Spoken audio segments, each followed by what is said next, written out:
اهلا بيكم اعزائي طلاب المرحله الثانويه. الدرس اللي هيتشرح في الفيديو دوت عباره عن تمارين تانية اخرى يعني على نهايه دالة عند نقطه بيانيا وجبريا.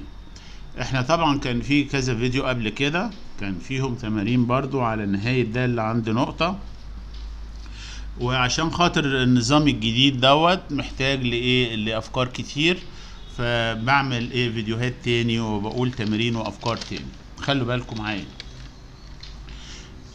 دلوقتي الشكل اللي قدامنا دوت احنا عايزين نجيب شوية طلبات فيه. زي ايه؟ اول حاجة الشكل ده عبارة عن هما الاتنين اسمهم دالة س، يعني دي اسمها دالة س، مش رسمة واحدة، لا ده الرسمتين مع بعض اسمهم دالة س. طب تعال نشوف ايه المطلوب مننا. بيقول لي اكمل، يعني عايز اكمل مكان النقط اللي انا بحطها دي كده. بيقول لي نهى لدالة س، يعني من الرسمة اللي موجودة عايزين نجيب نهى لما س تقول لتلاتة من اليمين، يعني على يمين التلاتة. ادي التلاتة اهي، يبقى هبص على الرسمة اللي هي على اليمين اللي انا عامل عليها علامة صح دي. عايز اشوف ملناش دعوة كده بالشمال، اللي هي على الشمال دي اللي انا عامل عليها الماوس دي ملناش دعوة دلوقتي بيها. احنا خلينا في الرسمة اللي على اليمين لان هو بيسألنا على اليمين. بيقول لي نهى يعني اخر الدالة لما السين تقول لي تلاتة من اليمين. طب لو انا بصيت لتلاتة من اليمين المفروض قيمة الدالة اللي هي قيمة الصاد، ابص الاقي هنا الخط واصل مش ملوش نهاية. يعني لو انتوا خدتوا بالكم لو انا فضلت اكمل هفضل اوصل لملا نهاية، يبقى النهاية دي هقول له واصلة لملا لملا نهاية. طب تعال نشوف من الشمال.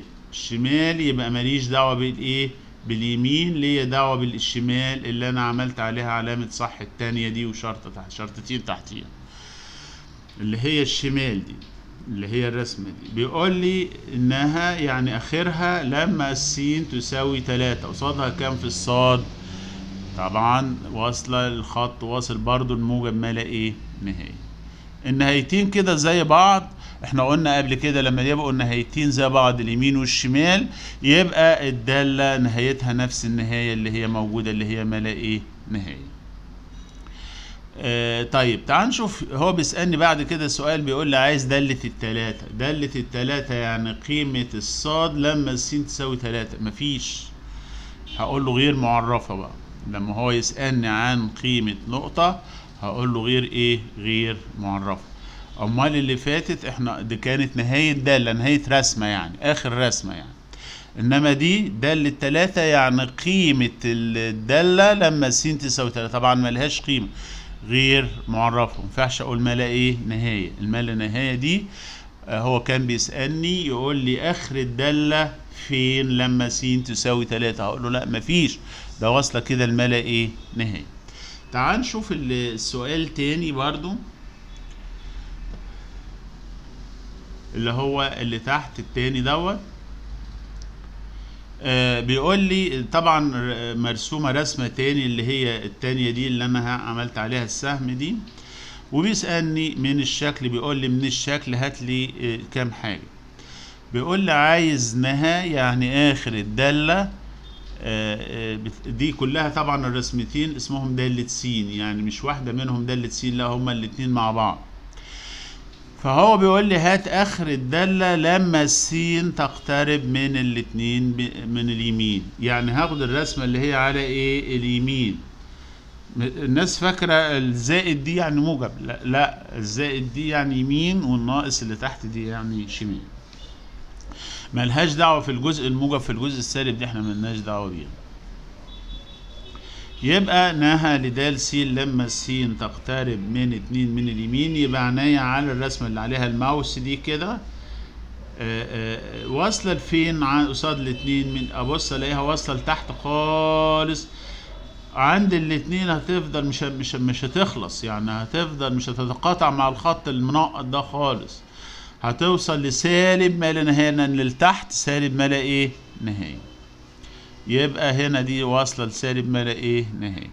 طب تعالى هو بيسألني سؤال تاني، بيقول لي عايز نهى لد س لما س تقول لاتنين من اليسار الشمال يعني.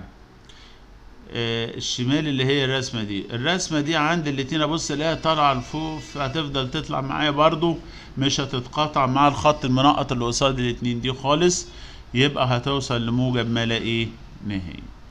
طب هو بعد كده بيسألني بيقول لي طب هات نهى لد س لما س تقول للاتنين. اولا نهاية اليمين مختلفة عن نهاية ايه اليسار، يبقى هقول له غير معرفة، غير موجودة، مفيش، غير موجودة او غير معرفة مفيش هنا خالص. تمام كده. المفروض عشان تبقى موجودة دي سالب ما لا نهاية، دي سالب ما لا نهاية، دي موجب ما لا نهاية، او دي موجب ما لا ايه نهاية. ده بس ده المسائل دي تتضاف. طبعا احنا خدنا قبل كده مسائل رسومات كانت مباشرة شوية عن كده، فاحنا قلنا ايه ناخد كمان نزود افكار تاني، ناخد مسائل تاني. انا كتبت كم مسألة برضو حاجات بسيطة كده ممكن تيجي اختيار. بيقول لي اوجد نهى او اكمل نهى لما جا س لما س تقترب من الباي على الاتنين لجا س على س. اولا في على ثانية علمي نهاية الدوال المثلثية، بس قوانين تاني غير كده وحاجة تاني غير كده. بس لو جت دي الادبي بيفتكروا ان دي جاية غلط، لا هي دي الادبي والعلمي. طب تعال نشوف هنا. بيقول لي اولا اول حاجة في النهايات ان انا بعوض تعويض ايه مباشر، دي الحتة اللي هي الناس بتنساها. فهنا هعوض عن السين بباي على الاتنين. لما مع الجاء اشيل الباي واحط 180 على الاتنين يبقى 90، بس تحت السين اللي هي لوحدها ما ينفعش لان دي ما تعتبرش مع جاء او مع جتا، يبقى اخليها باي على ايه الاتنين. انا عندي جاء 90 بواحد على باي على ايه الاتنين، مقام المقام يطلع بسط، يبقى الناتج 2 على باي، يبقى ليها قيمة، يبقى دي ليها نهاية، دي ملهاش دعوة بعلمي وبأدبي، دي تعويض مباشر عادي جدا. طيب تعال نشوف بالنسبة نفس الكلام بالنسبة لإيه؟ نفس الكلام بالنسبة للظا. والظا الباي على الأربعة يعني 180 على الأربعة يعني 45، وإحنا قلنا السين اللي هي لوحديها اللي هي معهاش جاء أو جتا، يبقى أخليها باي على إيه؟ باي على الأربعة، يبقى 1 على باي على الأربعة، مقام المقام هيطلع بسط، يبقى 4 على باي. 4 على مين؟ على باي. دي أسئلة خفيفة كده وبسيطة وحاجة بتوضح الفهم يعني. شوف السؤال اللي بعده. بيقول لي إذا كانت، اللي هو السؤال دوت، إذا كانت نهى لما س تقترب من الألف لدالتين مجموعين، دالة س زائد ق س إذا كانت موجودة يعني لها وجود، يبقى ماذا عن كل واحدة منهم؟ اللي هي نهى لدال س لما س تقول لألف لوحديها برضه تبقى ايه موجودة زيهم، مادام هما الاتنين موجودين يبقى كل واحدة منهم ايه موجودة، عشان دي بتيجي في اختيارات أحيانا يعني. طب ولو ما كتبليش دال س قال لي قاف س، هقول له برضو ايه موجودة. حاجات بسيطة. تعال نشوف اللي بعديها. بيقول لي إذا كانت نهى لما س تقول للتلاتة لس ناقص كاف، س ناقص كاف، س تربيع ناقص كاف، مش س تربيع ناقص كاف على س ناقص 3، كله ده بعد ما اجيب النهاية هيساوي 6، يبقى لازم نستنتج مكان الكاف ايه. اولا انا لو عوضت عن السين ب3 تحت هلاقي المقام ب0 وهو مطلع الناتج ب6 مش بحاجة، فاذا لازم البسط برضو يكون بكام؟ يكون ب0. لازم البسط يكون بايه؟ ب0. يبقى لازم في البداية، بعد كده نحلل ونختصر ده هيطلع 6، بس طبعا في البداية احنا بنعمل عملية تعويض، فلما بنعوض لازم مادام المقام ب0 لازم البسط يطلع ب0 مادام طلع ناتج خلاف كده يعني. يبقى هقول له احنا لازم س تربيع ناقص كاف لازم تساوي 0 عند س ب3. لما هعوض يبقى 3 تربيع ناقص كاف تؤديها الناحية التانية كاف، يبقى الكاف طلعت بكام؟ بتسعة. بس ده بسيطة. أنا لو حطيت مكان الكاف بتسعة وجيت أحل المسألة، هعوض في الأول هتطلع بصفر على صفر، هضطر أحلل وأختصر، هيطلع الناتج بإيه؟ بالستة اللي هو قايل عليها. يبقى هقول له الكاف بكام؟ الكاف بتسعة. نشوف أسئلة تاني. أنا كتبت مسألتين. هنا بيقول لي في المسألة الأولانية، بيقول لي إذا كانت نها لما س تقترب من الاتنين للس تربيع ناقص 4 ألف على س ناقص 2 موجودة، يعني لها قيمة، فإن ألف تساوي كام؟ مادام موجودة، أنا لو عوضت عن السين ب2 في المقام هلاقيه بصفر، وهي اهو بيقول لي موجودة، ده معناته إن القوس ده اتحذف مع قوس تاني زيه فوق، يبقى بالتالي لازم في البداية قبل ما احذف هيكون البسط بصفر، يعني عند هذه النقطة، يبقى س تربيع ناقص 4 ألف هتساوي صفر عند س لما بتساوي 2، يبقى هنا 4 ناقص 4 ألف تساوي صفر، يبقى هنا 4 تساوي 4 ألف بالقسم على 4 يبقى ألف تساوي 1. مسائل بسيطة، بس إيه لازم أكون عارف حلها إزاي. تعال نشوف المسألة اللي بعديها. المسألة اللي بعديها الرسمة اللي مرسومة دي، بيقول لي في الشكل المقابل عايزينها لدال س، دال س المقصود بيها الخط اللي هو مرسوم دوت اللي هو دال س، الرسمة اللي هو الخط اللي فيه سهم دوت، بيقول لي عايزناها لدال س لما س تقول للاتنين. هنا طبعا الاتنين لو انا جبت قصاد الاتنين عملت نقط هلاقيها هنا هلاقيها قصاد ايه؟ التلاتة. هنا ملهاش يمين وملهاش ايه؟ شمال، لان الدالة مش مقطوعة مش مفصولة متصلة ببعضيها، يبقى في هقول 3 على طول ايه حتى مهما نغير في شكل ايه الرسم. يبقى الحته دي ما تلخبطكوش، يعني بدل ما امال فين اليمين وفين الشمال؟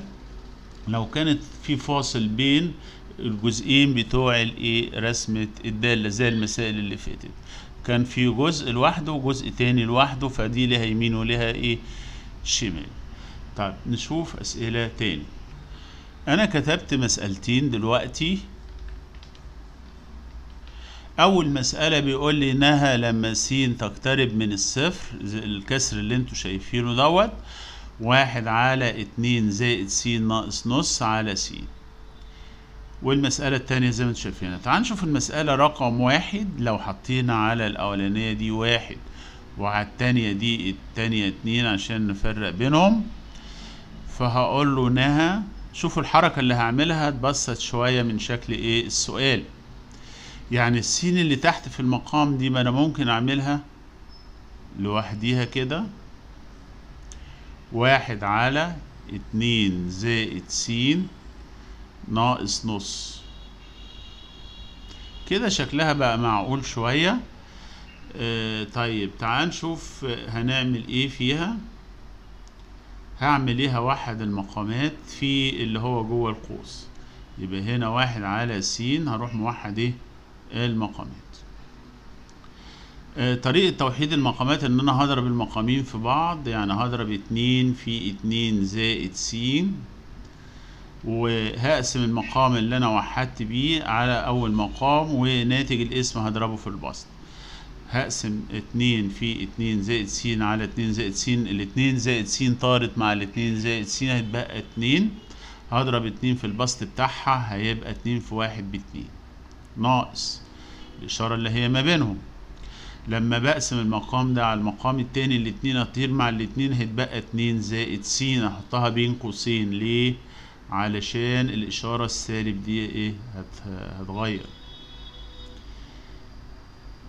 تعالوا نشوف بعد كده الناتج هيبقى ايه كده. نهى لما س تقترب من الصفر ل1 على س في، نفك كده القوس، 2 ناقص 2 سالب س على 2 في 2 زائد س.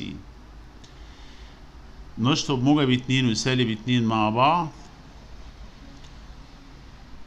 يبقى بتساوي نها لما س تقترب من الصفر لواحد على س في فوق سالب س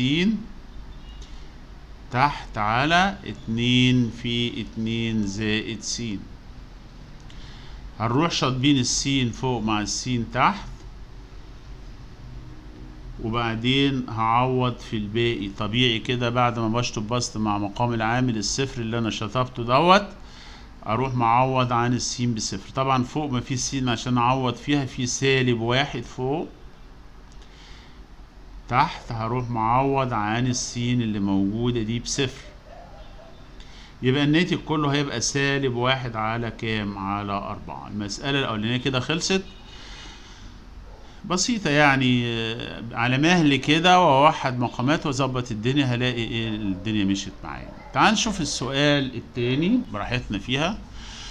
أنا هنا طبعا برضو لازم أوحد المقامات عشان خاطر كسوره كده، لازم أوحد المقامات، لأن هنا مقام بصفر، واحد على صفر وتلاتة على صفر مينفعش أصلا يتطرحوا مع بعض، كمية غير معينة. يبقى بالشكل دوت لازم أوحد المقامات وأضم الكسرين مع بعض. هوحد المقامات الأول. عشان أوحد المقامات هحلل المقام التاني عشان يبان قدامي. يبقى هنا الأولاني ده هسيبه زي ما هو، ناقص 3 على س تكعيب دي قوس صغير وقوس إيه كبير، قوس صغير وقوس كبير. القوس الصغير اللي هو س ناقص 1، القوس الكبير نربع، وبعدين نربع الأخير برضو ودايما إشارته موجب، وبعدين نغير إشارة ونضرب الاتنين دول في بعض.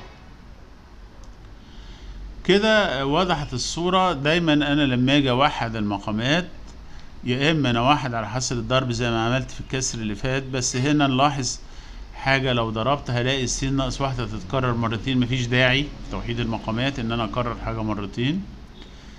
خلاص مادام موجودة يبقى هوحد على المقام الكبير دوت وهعمل نفس اللي أنا عملته. س ناقص 1 في س تربيع زائد س زائد 1. هقسم زي ما عملت المرة اللي فاتت، هقسم كل مقام، يعني هقسم المقام الأولاني دوت، المقام اللي أنا وحدته على المقام الأولاني. أبص ألاقي س ناقص 1 هتتشطب مع س ناقص 1، هيتبقى اللي هو س تربيع زائد س زائد 1 ضاربها في الواحد، تبقى س تربيع زائد س زائد 1 ناقص، لما اقسم المقام ده على نفسه هيديني 1 1 في 3 ب3. وبعدين هلم الدنيا بقى، هجمع وبعدين هحلل واختصر. هي طويلة شوية بس بسيطة يعني.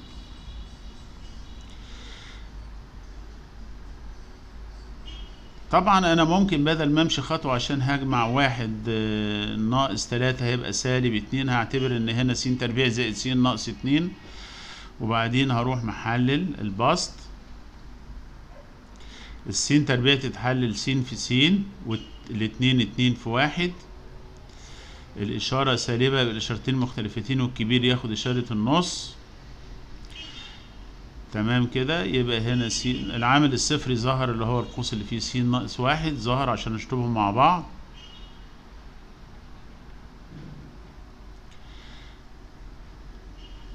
هنشوف دلوقتي هنختصر طبعا العامل الصفري اللي هو س ناقص 2 مع س ناقص 1 مع س ناقص 1، و هعوض في الباقي كالمعتاد يعني. تعالوا نشطب، هنشطب القوس دوت زي القوس دوت، هيبقى الباقي هروح معوض خالص. ما انا بعد ما بشطب العامل الصفري لازم اعوض بالسين بواحد، يبقى هنا 1 زائد 2 ده فوق، 1 تربيع ب1 زائد 1 زائد 1، يبقى الناتج فوق 3 وتحت 3، يبقى الناتج 3 على 3 فيها الواحد. انا حليت دول عشان بس ناخد بالنا من حتة توحيد المقامات. هتلاقي فيه اسئلة كتير فيها توحيد مقامات. الفيديو ده كويس، وبعدين ان شاء الله هعمل فيديوهات تاني، فتابعوني. ارجو اللي مشتركش في القناة يشترك، واللي عايز يعمل لايك للفيديو يعمل، وربنا معاكم مع الف سلامة.